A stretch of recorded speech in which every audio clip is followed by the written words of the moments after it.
It's basically 9 pieces. And you go to Kentucky Fried Chicken, they actually have 9 pieces.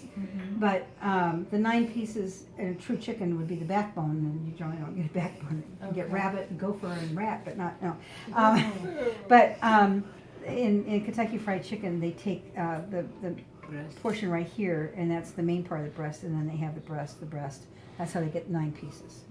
Other than that, everything, as Tony will tell you next week, is that there's the same number of legs, the organs are in the same spot, the muscle groups are the same, regardless of what the animal is, okay? So chicken's the same way. We're gonna find 2 breasts, we're gonna find 2 wings, we're gonna find 2 legs, we're gonna find 2 thighs, and we're gonna have a backbone, right? Smaller than a cow's weight, aren't they? A little bit, huh? Smaller than a cow's weight. Yes, yeah, definitely, yeah. And they don't generally walk around on these, you're right. But in order to take a chicken apart, it's really quite simple. It really is very simple. Hold the chicken up. Cut the skin.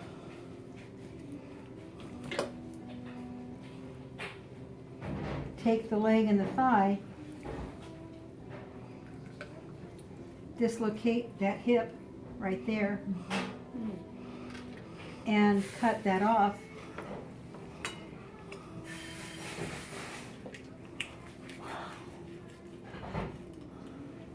And there's your leg quarter. Yeah. And when you have your leg quarter, chickens come with little lines. They tell you where to cut. You turn the chicken over, and the fat line right there is where to cut this chicken. So all you need to do is put your knife right in there and be on the line. I'm being filmed. I'm having performance anxiety.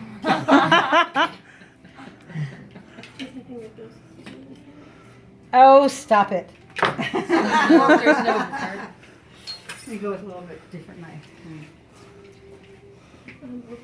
So you're not cutting through any bone or anything? I don't want, no. That line allows me to cut right down through it, and I just have to find, there it is. So Here we are. do this at home. Yep, so there's your thigh, and there's your leg. Wow. And it was right along that line, I just was a little bit too far over, okay?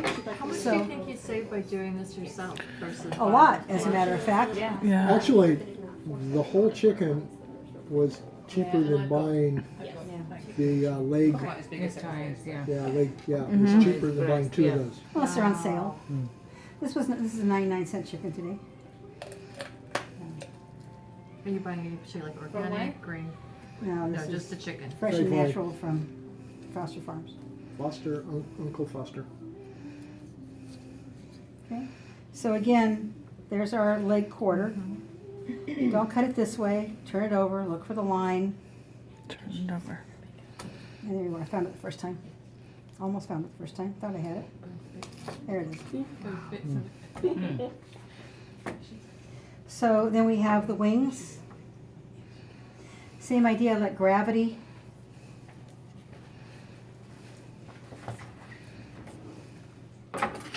Come on down. Yep. Behind you. Listen to sounds. No, it's not. I think that But sounds- so you have your chicken wings, right? Oh, and there's the drumette. Here's the drumette. Sounds like my knees in the morning. My goodness, I never had a That's it, problem. sounds like pizza. Did this without, there it is. There's the drumette. And this is great for gelatin, but that's the rest of your wing. Wow.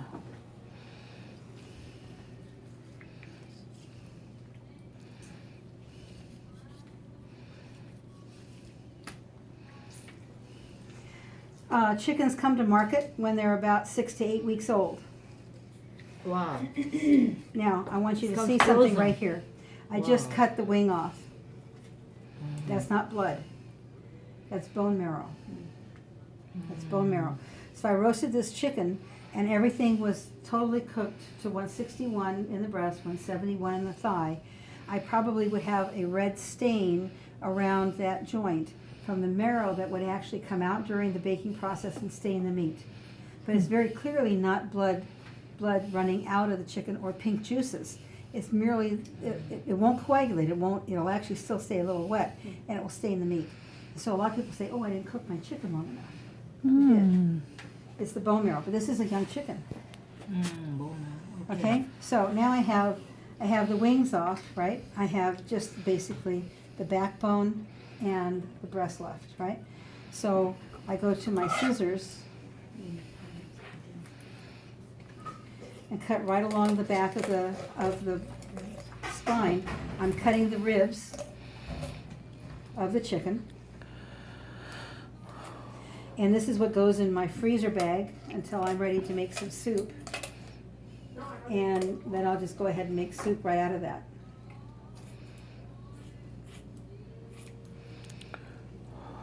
There's my backbone. There's actually some meat on this backbone. And so if I cook this, I'll get a lot of flavor from the bones itself, and I'll have some meat to go back into the soup. I have the keel bone left, the breastbone, right here, right? And that can be, sometimes it can be a little tough to work with on the, with the scissors. The very first cut is all I need, and after that point I should be able to, there we go, finish that up with my, I just have to cut through the wishbone, right? So. Maybe you guys can share your videos out there, like maybe email or something. I tried to email them to Joseph and they took me the other night and they won't email. Just put them up on YouTube. Yeah, true. We could do that. Yeah. Just, okay, that's a good idea, because I was like, okay, my kids is watching or just. All right, so here is, here's one chicken breast, another chicken breast, right? So if I want to, I can then come back over here with the skin, pull the skin off,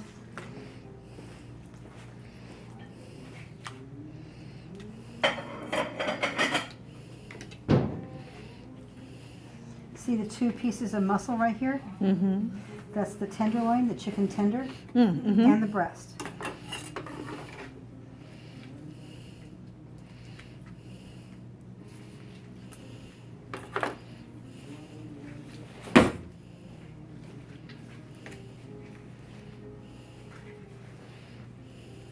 There's my boneless, skinless chicken breast.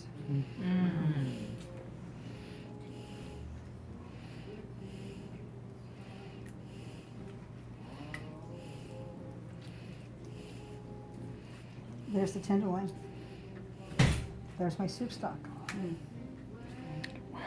So you pay what, $5.99 for these things? Yeah. Not anymore. So same thing if you want to keep boning a leg. It's not something I really recommend, but on a thigh,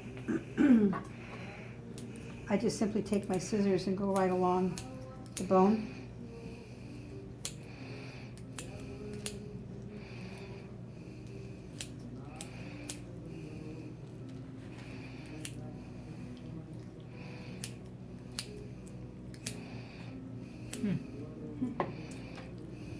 Boneless thigh, boneless, skinless thigh. Okay, so you can save a lot of money. It's So therapeutic too. What parts are gonna go into your stock bag? Okay, we're gonna put that bone. We're gonna put the 2 legs and the 2 thighs, and I'll probably put the back one in. The 2 legs, the 2 thighs, and the back. Mm-hmm. To your stock. Okay, Linda, smile over here before we end this.